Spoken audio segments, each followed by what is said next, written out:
Salut à tous, je vous fais une petite vidéo simplement pour revenir sur le mouvement des infirmiers libéraux en colère. Vous avez vu, il y a de plus en plus de publications sur les réseaux sociaux qui apparaissent par rapport à ce mouvement et qui émanent en fait du bas, des infirmières elles-mêmes et des infirmiers eux-mêmes, et qui en fait ont diverses revendications. Alors dans ces revendications, en fait, ils veulent qu'on revalorise ce qu'on appelle l'AMI. L'AMI, qu'est-ce que c'est? En fait, c'est ce qui permet de coder à la sécurité sociale l'acte le plus courant qui est pratiqué par l'infirmier. C'est-à-dire tout ce qui est piqûre, pansement, etc., etc. Donc en fait, l'AMI, ça correspond à un chiffre, ça correspond à 3,15 €. Voilà. Et en fonction du nombre d'AMI qui est fait par l'infirmière se fera rembourser par la sécurité sociale autant d'euros que d'actes qu'elle a effectués.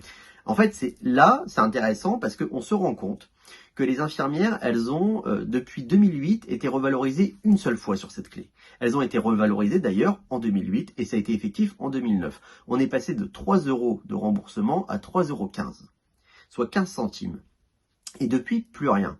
Pourtant, quand on va sur le site de l'INSEE et qu'on regarde l'inflation, on se rend compte que l'inflation, en fait, au fur et à mesure des années cumulées, l'inflation cumulée de 2008 à 2023, n'ayant pas les chiffres de 2024, forcément on ne peut pas les inclure, l'inflation, elle a été de 23,77%.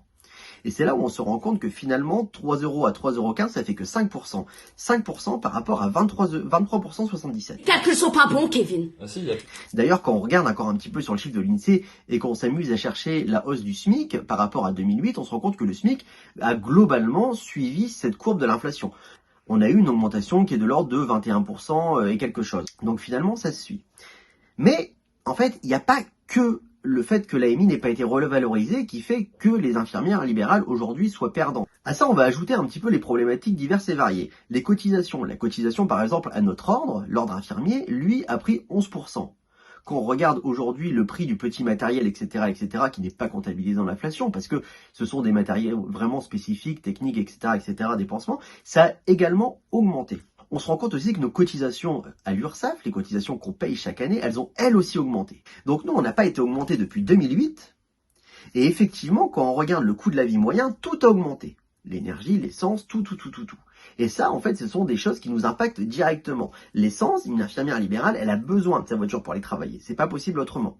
Et si vous lui répondez, ouais, t'as qu'à passer à l'électrique, c'est pareil. L'énergie, elle a augmenté aussi. Et ensuite, une électrique, c'est pas forcément adapté aux infirmières libérales. Il faut savoir qu'il y a des infirmières libérales qui font plus de 200 km par jour, donc elles devront investir dans des véhicules qui sont capables d'avoir une autonomie de 200 km par jour, voilà, et d'avoir un temps de charge aussi suffisant par rapport à ça. Parce qu'il n'est pas rare de trouver des infirmières qui finissent passer 20 heures et qui partent à 5 heures du matin pour aller travailler. Donc vous voyez un petit peu, il y a tous ces éléments-là qui sont à prendre en compte et qui sont compliqués. Donc finalement, 5% d'augmentation depuis 2008 par rapport à une inflation qui est de 23,77%. Alors, on a des syndicats qui sont censés nous défendre. On a aujourd'hui 3 syndicats qui sont majoritaires. Et je vais vous expliquer là aussi pourquoi ça pêche. Aujourd'hui, ces 3 syndicats, c'est la FNI, le SNIL et Convergence Infirmière. On a chaque année des négociations qui sont prévues avec la CNAM. La CNAM, c'est un petit peu l'organe qui chapeaute les CPM, qui, elle, nous rembourse. Et par rapport au budget qui est fixé, en fait, nous, on doit avoir des négociations et revaloriser un petit peu le prix de nos actes, etc., voir si on fait rentrer de nouveaux actes ou autre. Depuis l'année dernière, en fait, on a supprimé une clé de notre codification.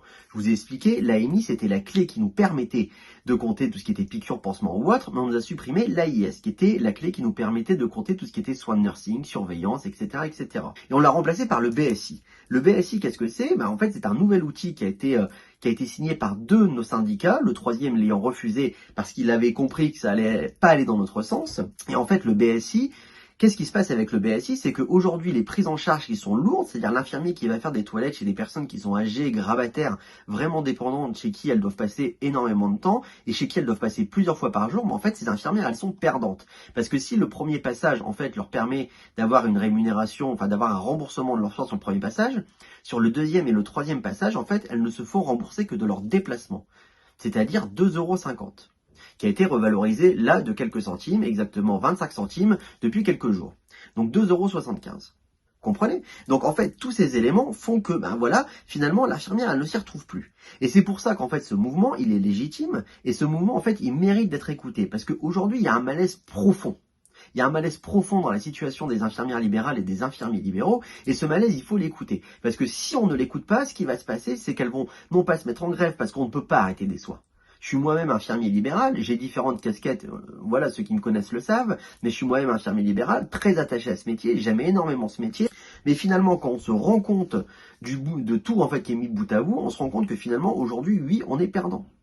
oui, on est perdant. Et aujourd'hui, on n'arrive plus à sortir la tête de l'eau. Et c'est pour ça, véritablement, qu'il faut soutenir ce mouvement.